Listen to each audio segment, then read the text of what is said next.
Hello, welcome to Todd Miller TV. Joined here today with Oana, our resident broker slash property management expert. So this is a scenario, and you can give me sort of what your opinion or what your recommendation would be.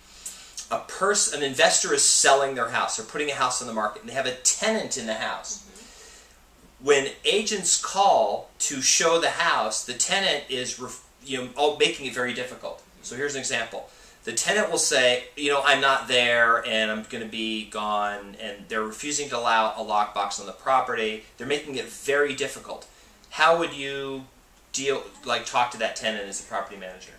Okay, first of all, the tenant does have a right by law to have 24 hours notice before somebody shows the property. Okay. So that's a legal notice that the tenant has to have. The second part is that hopefully there's something in the lease agreement that stipulates that the tenant has to cooperate with showing the property, so that if the tenant is uncooperative, then that becomes part of the breach of contract on the lease. So the tenant can get thrown out. Right. They could go to court and say, we're filing an eviction, you breached the lease because you're not allowing showings. Exactly. So you can do that. I mean, you can't force a tenant to allow a lockbox. That's not reasonable, but the law does allow for 24 hours. The other thing is that most lease agreements actually have in them 24-hour access to property with 24 hours notice by the landlord.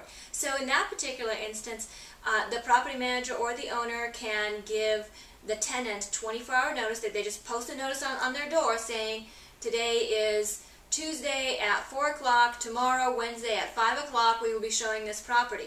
Now, at that point, that tenant has been given 24 hours notice, and the landlord can actually enter the property without the tenant's permission to show the property. Clearly, that's not ideal, because then the tenant can have the property be a mess and that sort of thing, so you want something good. A good way to deal with it is to bonus the tenant if the property is sold. So now you're incentivizing the tenant to have the property be clean, to make it easy to show, by bonusing the tenant if the property is sold. So you can do a graduated bonus structure. You can say, hey, if the property is sold in the first month that it's on the market, then we'll bonus you $500. If the property is sold in the next 30 days, then we'll bonus you $250 instead of $500. So you want to make it to where they want to show the property right away, that the longer this drags out, the less they're going to receive, and that you want them to be pulling in the same direction as you. Okay.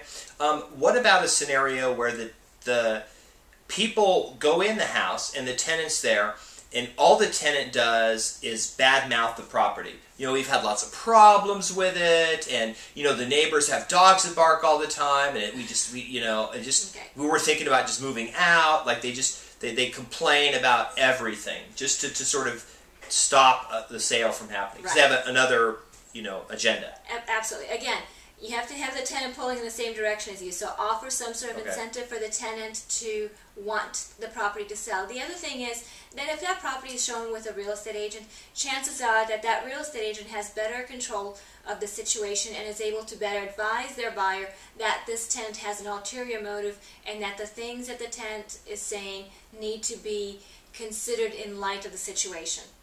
Okay, good. Thank you. You're welcome. All right. So just wanted to share that with you. Sort of, it happens, and I've heard it a few times in the last few weeks from people that with different scenarios, but the same general. So thought I'd share that with you. Anyway, thank you very much for being on my program. You're welcome. That is my update for today, and hope to see you on another video. Thanks.